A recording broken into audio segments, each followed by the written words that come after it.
organizar por aqui.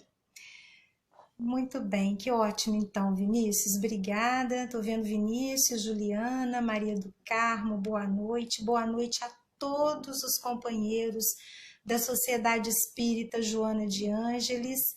Eu quero também estender esse abraço muito carinhoso aos companheiros do Centro Espírita Dom Pedro II, que vieram, somar esforços conosco nesse breve instante. Então, quero dizer que é uma alegria poder estar com vocês aqui e que a gente possa aproveitar esses minutos para estabelecer algumas reflexões que tragam para nós, dentro daquilo que é o ensinamento de Jesus, o conforto, o consolo, a tranquilidade, a segurança de que todos nós precisamos, E para nós começarmos como nós sabemos que precisamos começar, a gente vai aproveitar esses instantes iniciais para rogar a espiritualidade amiga, rogar a Jesus que possa nos envolver num abraço muito carinhoso e que todos nós neste instante possamos retirar deste abraço as energias de que tanto necessitamos para dar conta da nossa caminhada aqui na Terra. Que Jesus abençoe essa nossa atividade, que os amigos espirituais nos inspirem, nos intuam a todos e que possamos sentir neste instante, dentro dos nossos lares, a serenidade, a tranquilidade para vencermos os nossos desafios cotidianos. Então, nós vamos começar, pessoal, e a nossa conversa hoje, na verdade, ela surgiu a partir de uma frase que tomamos conhecimento. Ela é uma frase atribuída a Luiz Fernando Veríssimo e talvez ela seja conhecida da maioria, quando esse escritor coloca assim, não sei se vocês conseguem perceber a relação que essa frase tem com o contexto em que nós estamos vivendo. Então ele diz assim: quando a gente acha que tem todas as respostas, vem a vida e muda todas as perguntas. Eu vou repetir. Quando a gente acha que tem todas as respostas, vem a vida e muda todas as perguntas. Esse tempo que nós estamos vivendo é bem característico dessa afirmativa de Luiz Fernando Veríssimo, porque nós vínhamos carregando muitas certezas, principalmente no campo intelectual. E aí agora a vida nos apresenta uma série de outras questões para as quais nós o objetivo de toda, deu uma pausa aqui, o objetivo de toda essa situação é nos retirar de um estado de acomodação e de conforto que muitas vezes nós nos colocamos. Eu me lembro de um texto belíssimo da escritora Marina Colasanti, em que ela vai falar desse movimento necessário de mudança. Então, ela conversa com o leitor dizendo assim: eu sei que a gente se acostuma, mas não devia. A gente se acostuma a morar em apartamento de fundos e a não ter outra vista que não as janelas ao redor. E porque não tem outra vista, logo a gente se acostuma a não olhar mais para fora. E porque não olha mais para fora, logo a gente se acostuma a não abrir de todo as cortinas. E não abrindo de todo as cortinas, logo a gente se acostuma a acender mais cedo a luz. E porque se acostuma a acender mais cedo a luz, a gente se esquece do sol, se esquece do ar, se esquece da amplidão. Eu sei que a gente se acostuma, mas não devia.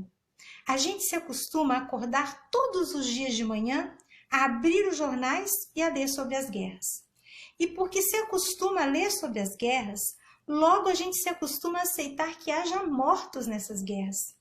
E porque aceita o número de mortos, a gente também se acostuma a aceitar que não há como estabelecer acordos de paz. E por isso a gente se acostuma a acreditar na infinita, na longa duração das guerras. Eu sei que a gente se acostuma, mas não devia. A gente se acostuma a acordar todos os dias de manhã porque está na hora, a tomar o café correndo porque está atrasado, a ler o jornal no ônibus porque não pode perder o tempo da viagem, a comer um sanduíche porque não dá para almoçar, a sair do trabalho porque já é noite, a cochilar no ônibus porque está cansado, a chegar em casa, deitar cedo, dormir pesado, sem ter vivido o dia. Eu sei que a gente se acostuma, mas não devia. A gente se acostuma a esperar o dia inteiro para ouvir à noite alguém no telefone dizer assim: hoje eu não posso ir. A gente se acostuma a sorrir para as pessoas sem receber um sorriso de volta. A gente se acostuma a ser ignorado quando precisava tanto ser visto. A gente se acostuma a coisas demais para não sofrer. E aos poucos, tentando não perceber, vai afastando uma dor aqui, uma revolta ali, uma mágoa acolá. A gente se acostuma para evitar o sofrimento, para poupar o peito da dor. Todavia, continua a autora, de tanto se acostumar, a nossa vida vai ficando vazia e se perdendo de si mesma. Então, quando Marina Colasanti coloca para nós que a gente se acostuma de tantas coisas que nós poderíamos pegar desse texto para analisar, que mais nos chama atenção é quando a autora propõe essa reflexão de uma vida que vai se esvaziando, que vai perdendo o sentido. E aí, naturalmente, a gente se pergunta, né? O que é uma vida que está perdendo o sentido, que está ficando vazia de si mesma? Eu me lembro do filme Alice no País das Maravilhas, em que a gente encontra ali a personagem do coelho, que o tempo todo em que ele passa por Alice, vocês vão se lembrar, ele diz assim: ai, ai, ai, ai, ai, ai, ai, é tarde, é tarde, é tarde. O coelho corre, corre, corre o tempo todo e a gente não sabe por que o coelho está correndo tanto. Então, nós estamos vivendo tempos, pessoal, muito mais do que nós gostaríamos, em que nós estamos nos sentindo desenraizados. Há uma sensação muito grande de que a gente não tem raiz. Que sensação é essa? Eu não sei se vocês já se sentiram assim, mas de repente nós estamos num lugar, olhamos para todo aquele contexto, todo aquele contorno, para a situação, e a gente não se sente daquele lugar, pertencente àquele lugar. Aí quando a gente está num lugar e não se sente pertencendo àquele lugar, qual é a atitude primeira? É a gente procurar um outro lugar, um outro ambiente. E aí a gente destaca, se desloca daquele lugar e procura um outro lugar. E quando a gente chega nesse outro lugar, a gente percebe que também não se encaixa ali.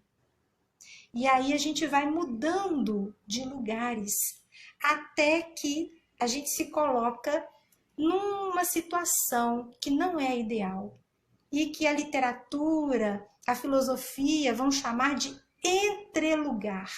Nós nos colocamos no entrelugar. E o que é o entrelugar? O entrelugar é o lugar nenhum.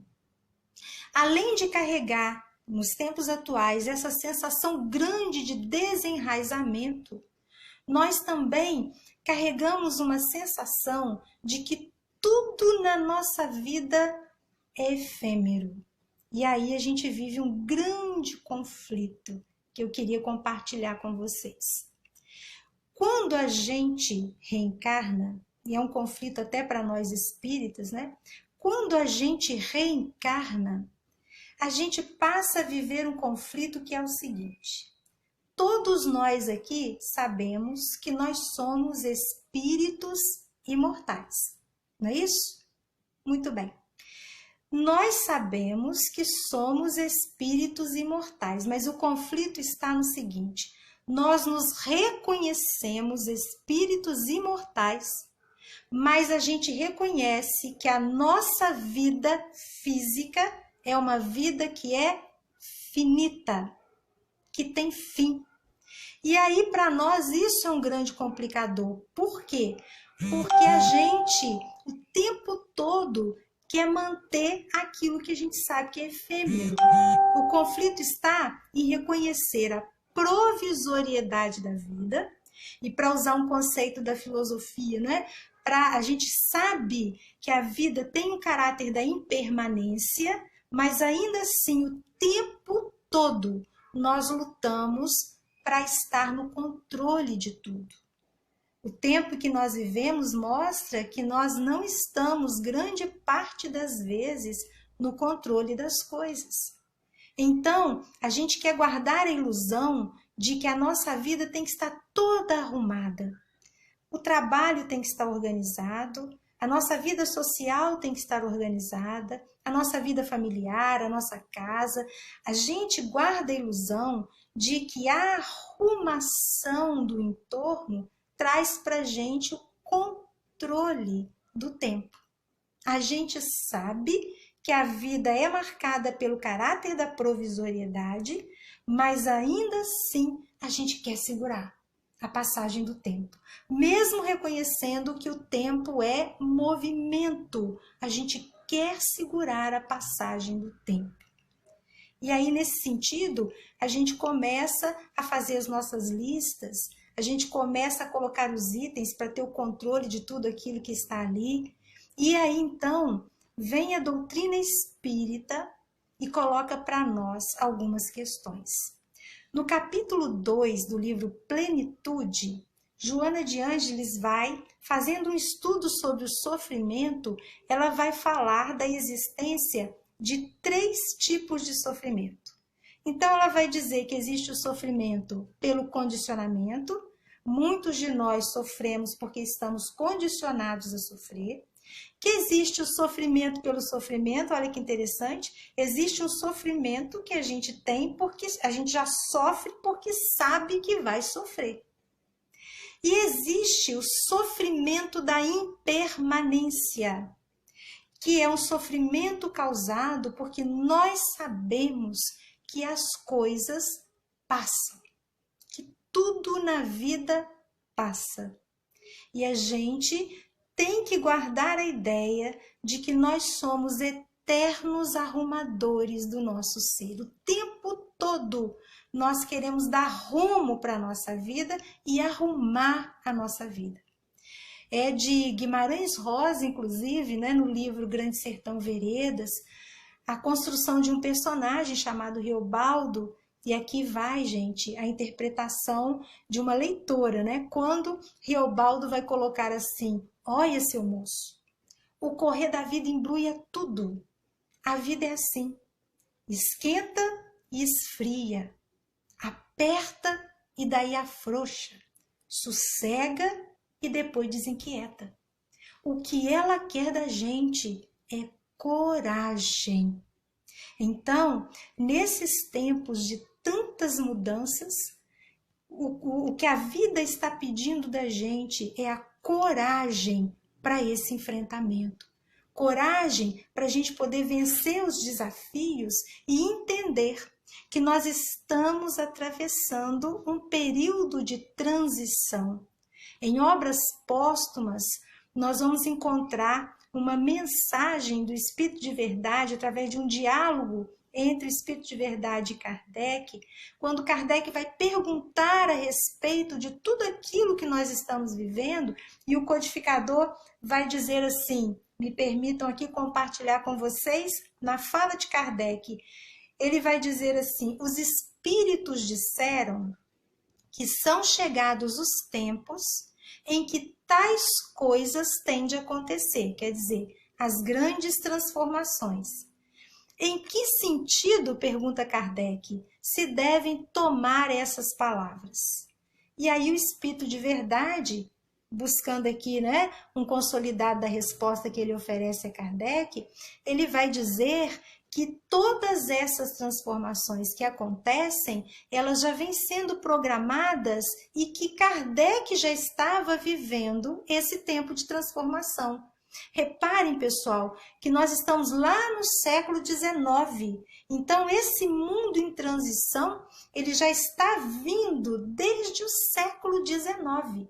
O que acontece em 2020, ou o que está acontecendo no nosso século, é que essas transformações elas estão chegando no ápice, no auge. E aí o Espírito de Verdade coloca isso, né? Os tempos são chegados, não quer dizer que as coisas se sucederão de um dia para o outro, mas esses tempos já tiveram início lá no século XIX.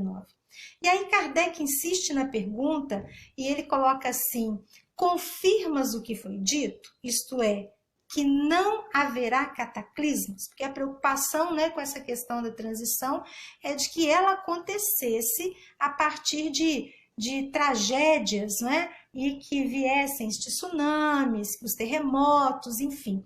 E aí o Espírito de Verdade, pessoal, dá uma resposta para Kardec, colocando que os cataclismos não são de ordem material, porque eles sempre aconteceram. As perturbações sempre aconteceram, mas os cataclismos são de ordem moral. E o que mais me encanta nessa resposta do Espírito de Verdade é que ele diz assim: o cataclismo é de natureza moral, mas os instrumentos são os próprios homens. Ou seja, nós somos os instrumentos de todo esse processo de transformação. E aí a gente precisa aprender a lidar com essas impermanências, com essas mudanças, com esses movimentos transformadores. Nós temos dificuldade. E aí a gente vai encontrar em O Evangelho segundo o Espiritismo, no capítulo 16, uma fala muito didática dos benfeitores espirituais, em que eles vão colocar como é que a gente lida com essa situação da impermanência. Eles vão dizer que a gente trabalha com essa sensação da impermanência fazendo dois movimentos. Ou a gente faz um movimento de apego, e aí eu vou colocar minha mão do lado de cá para a gente poder comparar, ou a gente faz um movimento de desapego, que é um movimento oposto. Então, ou a gente faz o movimento do apego, ou a gente faz um movimento oposto para lidar com a impermanência, que é o movimento do lado de cá.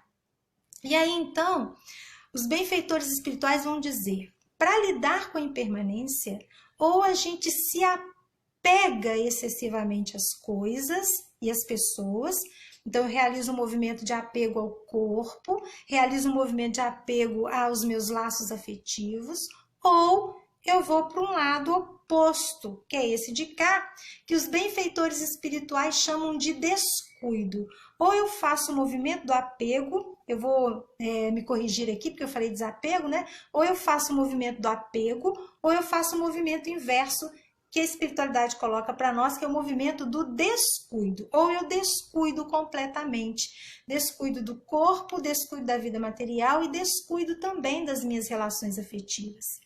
E nós vamos reencarnando e transitando por esses dois opostos. Eu posso, por exemplo, me apegar ao material e descuidar das minhas relações afetivas, ou eu posso me apegar extremamente às relações afetivas e me descuidar, por exemplo, do aspecto material. Então, a gente vai fazendo esse movimento pendular entre um extremo e outro, atravessando as reencarnações, estagiando ora entre um, ora entre o descuido, ora entre o apego, até que a gente chega aqui, ó, no meio. Neste meio aqui que é o ponto de equilíbrio. E aí é o ponto ideal para lidar com a impermanência das coisas, porque é onde está Jesus, é no desapego. Então, nem o apego, nem o descuido, mas o desapego. É saber o caminho do meio, é saber o equilíbrio. E aí, para a gente apertar um pouquinho mais essa nossa breve conversa, já que nós estamos falando dessa nossa dificuldade de lidar com a impermanência, eu queria colocar para vocês uma questão. Eu sei que, de repente, a gente não vai conseguir ouvir as respostas, né? Mas, como a gente sabe que a vida do corpo é finita, eu queria perguntar a vocês o seguinte: o que aconteceria se, além da data do nosso nascimento, viesse também no nosso passaporte a data da nossa desencarnação. Por exemplo, se eu, Sheila, soubesse lá, né? Sheila nasceu no dia 5 de agosto, reticências, e desencarnou, vai desencarnar no dia, eu não vou falar, que é para não dar ideia para ninguém, mas vai desencarnar no dia tal. Isso mudaria alguma coisa para mim? Que implicação isso traria para a minha vida se eu soubesse, além da data do meu aniversário, se eu soubesse também a data da minha desencarnação? Isso me apavoraria ou isso me traria tranquilidade, isso me traria cuidado? Eu sei que as respostas, gente, são as mais diversas possíveis. E o mais interessante é que uma vez, conversando numa determinada casa, a respeito dessa impermanência das coisas, quando a gente fez essa pergunta, alguém de maneira muito espontânea disse assim: passa a morte que eu tô forte. Quer dizer, né? É o receio que a gente ainda tem de lidar com essas questões de impermanência. E aí, então, a gente fica aqui se lembrando também, já que tudo na vida é um porto de passagem e que a gente precisa aprender a transitar nesse porto de passagem. Eu me lembro de uma poesia em forma de canção do Milton Nascimento, vocês todos devem conhecer, quando ele diz assim: todos os dias é um vai e vem, a vida se repete na estação. Tem gente que chega para ficar, tem gente que vai para nunca mais, tem gente que vem e quer voltar, tem gente que vai e quer ficar, tem gente que veio só olhar, tem gente a sorrir e a cantar. E assim, chegar e partir são só dois lados da mesma viagem. O trem que chega é o mesmo trem da partida. A hora do encontro é também despedida. A plataforma dessa estação é a vida, deste meu lugar é a vida. Então, a gente precisa, nesse movimento de aprender a lidar com a transitoriedade das coisas, construir nesse momento, pessoal, um olhar nosso que seja um olhar para dentro de nós. A vida tem nos convocado a olhar para dentro de nós. E Jung vai colocar de uma maneira muito clara essa questão, porque ele diz que quem olha para fora sonha, quem olha para dentro desperta. Quando eu olho para fora de mim, procurando fora de mim a solução para os meus problemas, ou quando eu deposito na conta do outro a responsabilidade por aquilo que me aconteceu, eu estou projetando, eu estou sonhando, porque essas questões, as respostas para elas, eu vou encontrar dentro de mim. É dentro de mim. É ali que eu tenho que buscar. E por conta disso mesmo, desse olhar para dentro, que é tão importante, eu vou aprender nesse olhar para dentro. E a doutrina espírita, gente, sempre que eu coloco isso, não é fácil de falar. E eu sei que se não é fácil de eu falar, também não é fácil de escutar.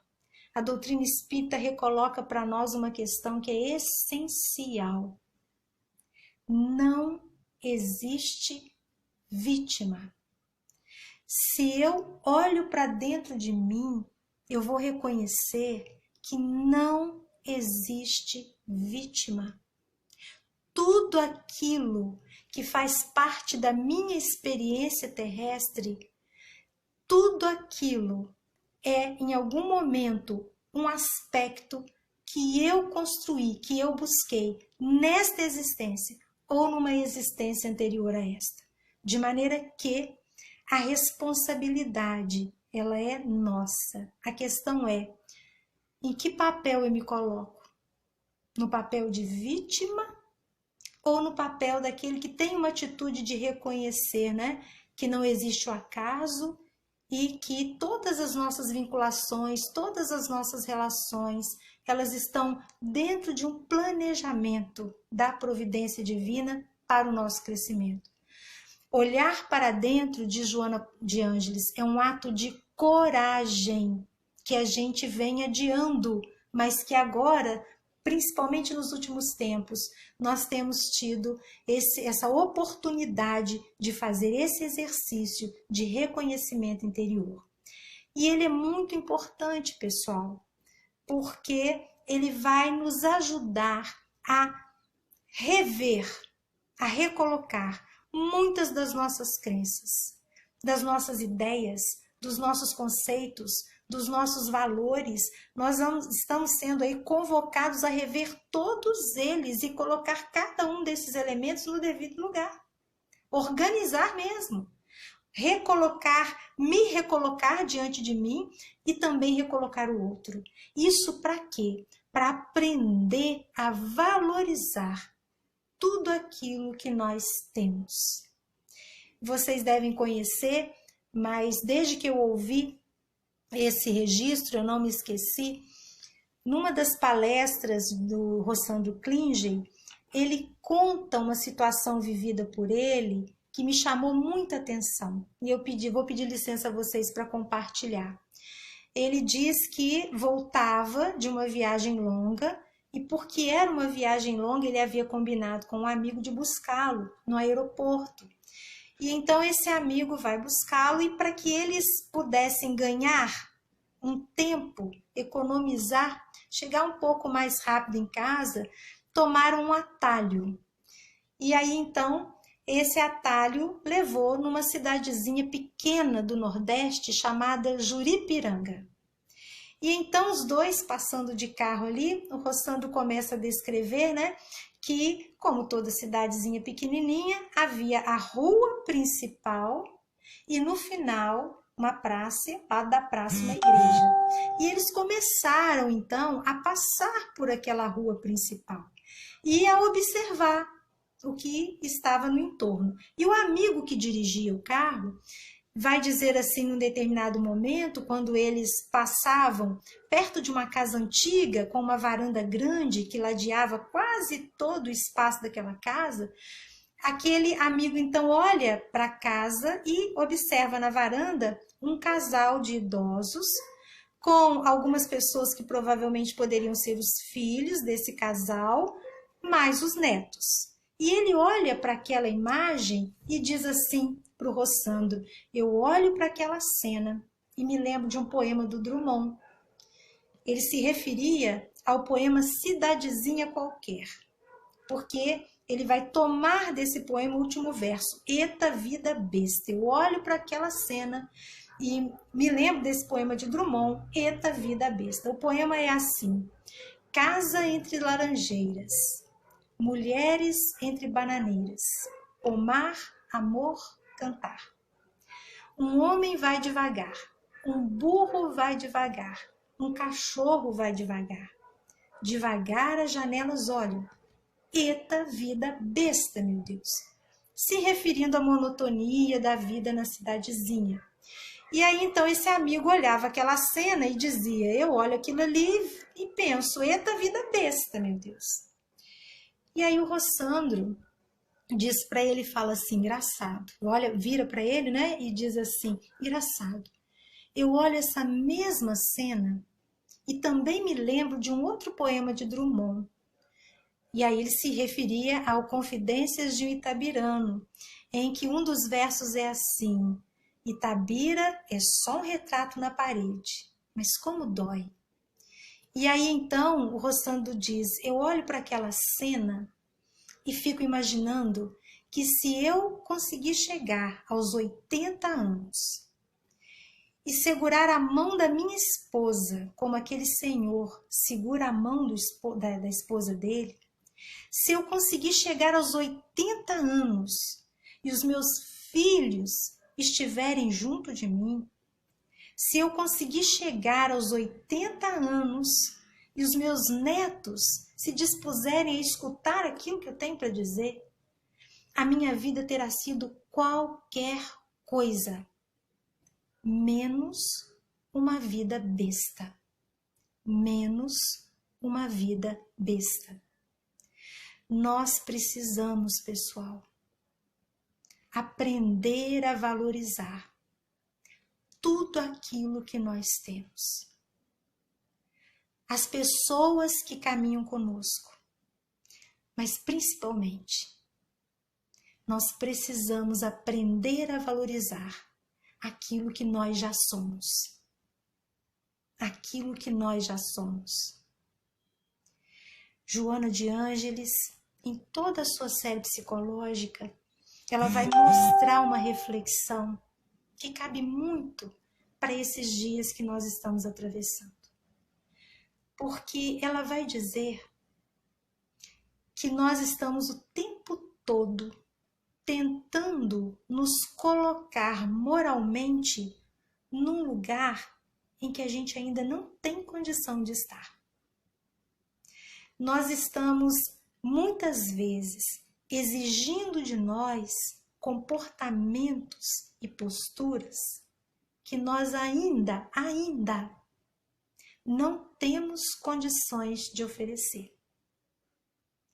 E o que é muito importante por isso, a gente começar a fazer, conforme Jung disse, né?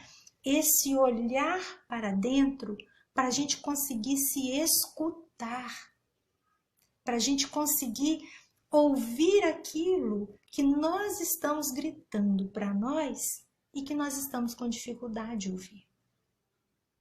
É muito importante que a gente dê um passo de cada vez e valorizemos todas as conquistas que a gente obtém a partir desses pequenos passos.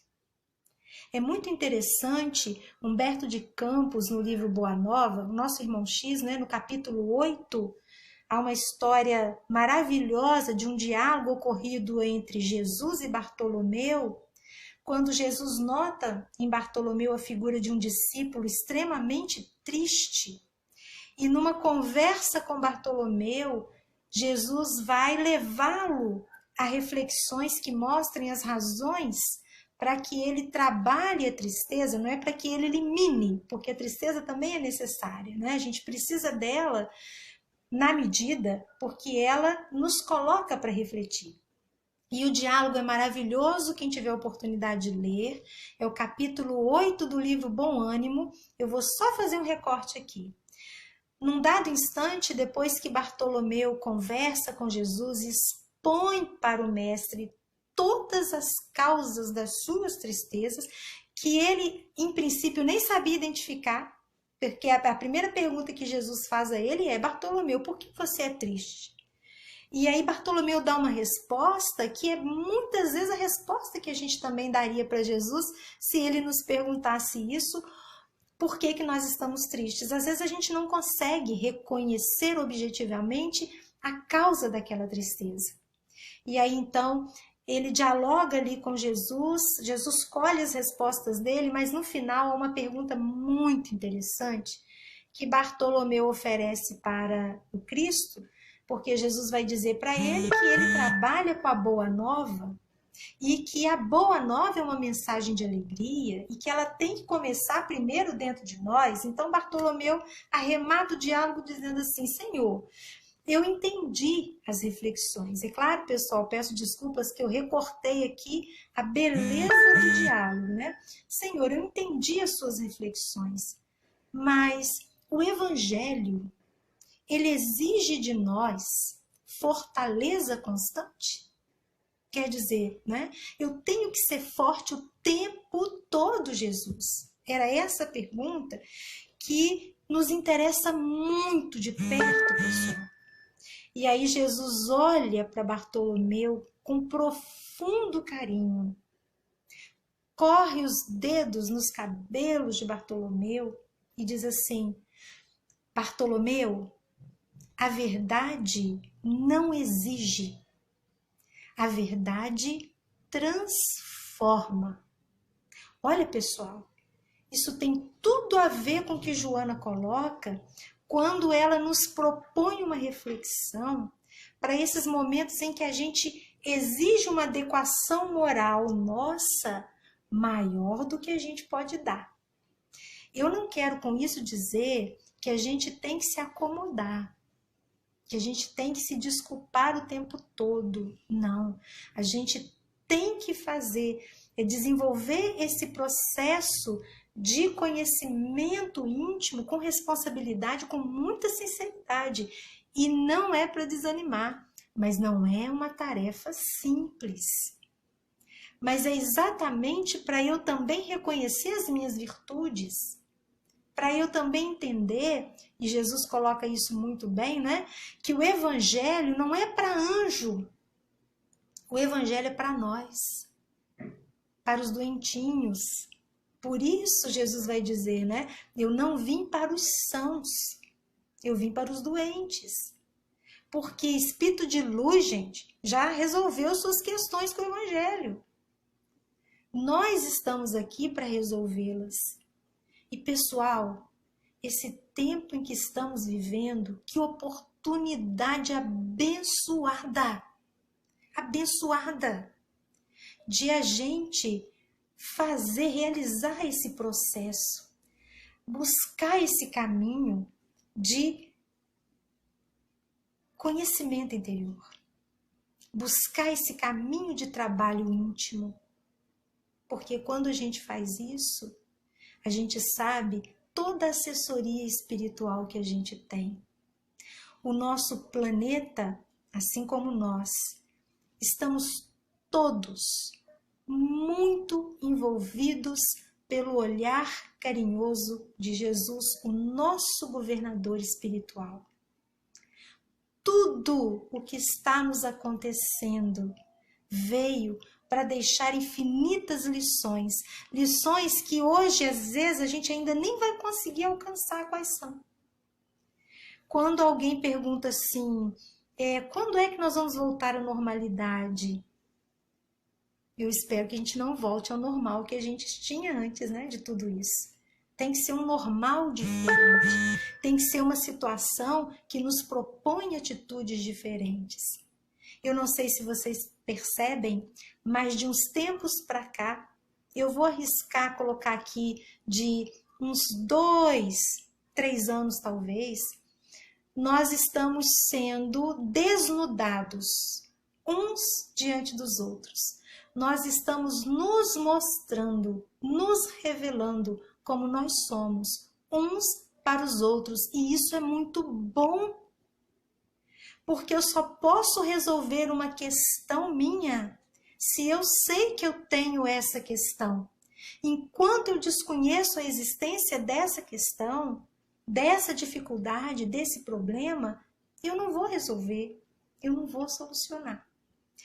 E eu gostaria de fechar essa nossa reflexão de hoje, esse breve recado, gente, eu nem vou chamar de reflexão, foi um breve recado em que a gente compartilhou algumas leituras, algumas frases, algumas coisas que têm nos acompanhado também nos últimos tempos, mas eu gostaria de encerrar compartilhando com vocês uma situação vivida não por mim, por uma outra pessoa. Eu vou colocar aqui publicamente porque foi postado no Facebook e é uma grande reflexão para nós.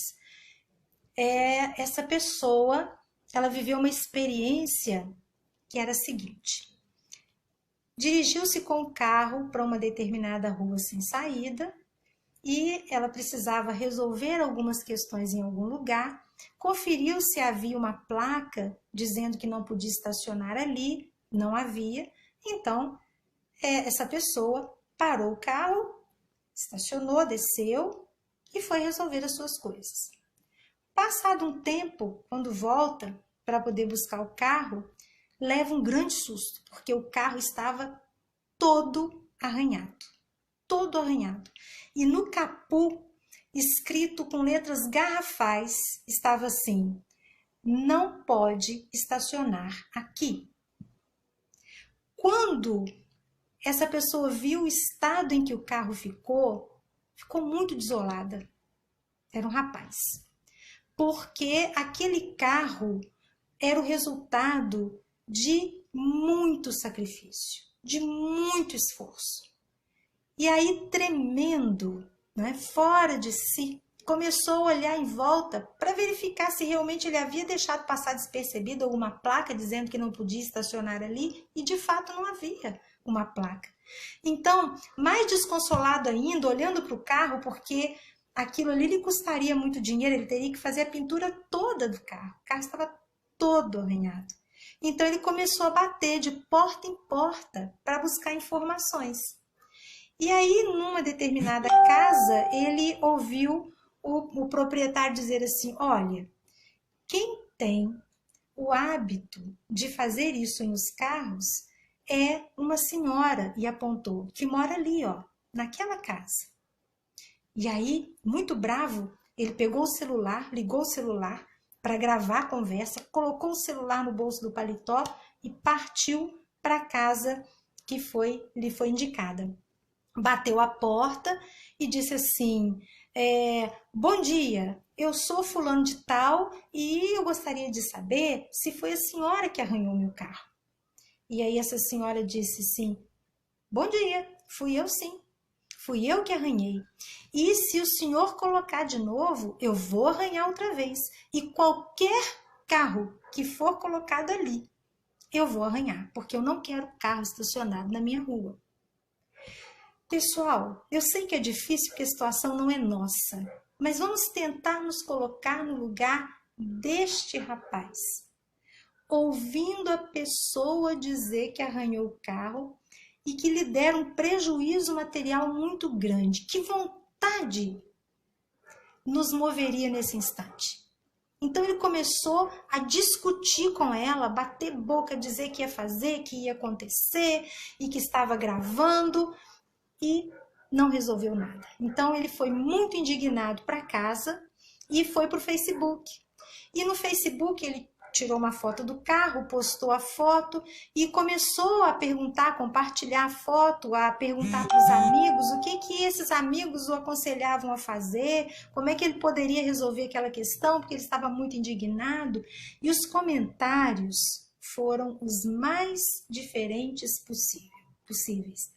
Então, houve quem dissesse assim: picha o muro da casa dela. E aí o outro: quebra a vidraça dela.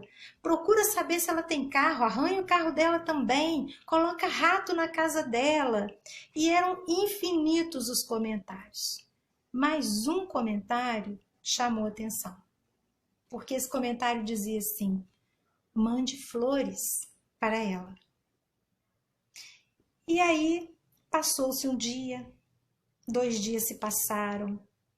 No 3º dia, ele postou no Facebook uma carta que eu vou pedir licença a vocês, é muito breve, para ler.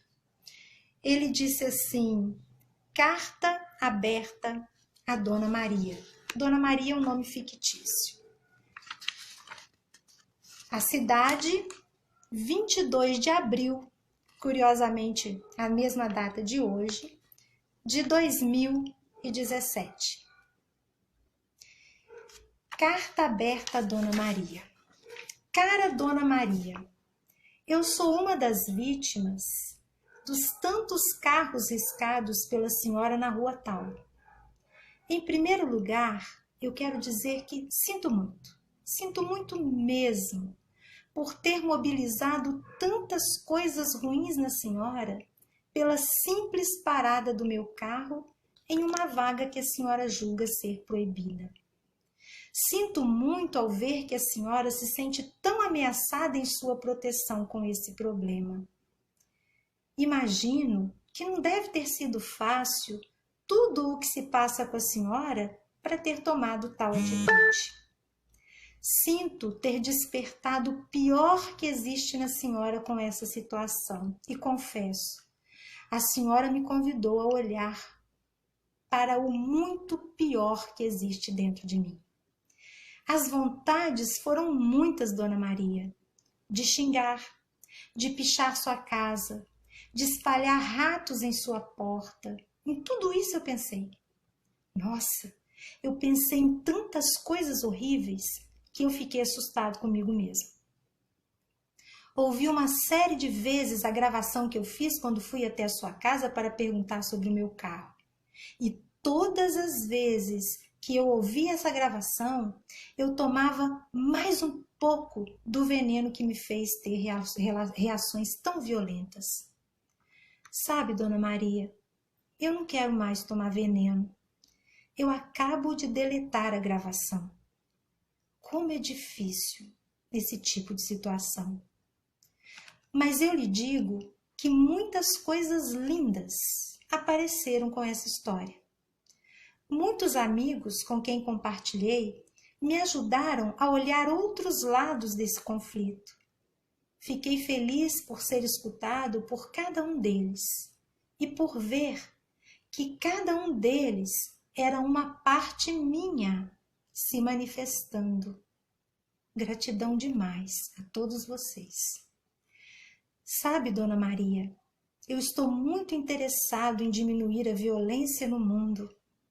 Aliás, eu tenho até o sonho de que um dia a violência vai acabar. E para mim, não há até hoje uma maneira de diminuir a violência se eu não escolher o amor. E foi muito difícil despertar o meu amor pela senhora e acolhê-la no meu coração. Mas eu acho que eu estou conseguindo fazer isso agora, escrevendo essa carta para você. O dinheiro que eu vou usar para consertar os riscos em meu carro vai ser um bom pagamento por uma grande aula que recebi. Talvez eu até desista, Dona Maria, de pintar, para toda vez que eu olhar para sua mensagem, para que eu possa me lembrar. Eu escolhi o amor. Eu desejo, do mais profundo do meu ser, que a senhora consiga abrir mais espaços para o amor se manifestar em sua vida. Assim como as lindas plantas que nascem na porta de sua casa. Que lindas ações possam também, Dona Maria, nascer de suas mãos. Que a senhora, Dona Maria, possa ser feliz, possa ser livre, possa viver em paz. Gratidão por tanta cura, por tanto ensinamento. Quando a gente faz a leitura desse texto, a gente se coloca no meio dessa reflexão. Quantas oportunidades hoje, pessoal, no Facebook, nas redes sociais, na conversa por telefone, por qualquer via tecnológica com alguém, quantas oportunidades nos estão sendo oferecidas, estão nos oferecendo para que a gente evite revidar, evite tomar o veneno, para que a gente possa oferecer o amor revelado, que a gente possa, com toda a força do nosso coração, fazer a conexão com o alto e não desistir. Eu encerro com Emmanuel, quando ele diz: seja qual for a perturbação reinante, acalma-te e espera, fazendo o melhor que possas. O tempo é o explicador silencioso de todas as coisas. E as respostas que hoje tanto procuras, mas não as podes obter, aguarda. Elas virão no tempo certo. Muito obrigada, pessoal, pela paciência, pela oportunidade. Nós estamos aqui ainda aprendendo a lidar com essas tecnologias. É claro que eu gostaria de estar pertinho, escutando vocês, porque é assim que a gente consegue fazer, que a gente aprendeu a fazer, mas que bom que a gente tem esse veículo para a gente se comunicar.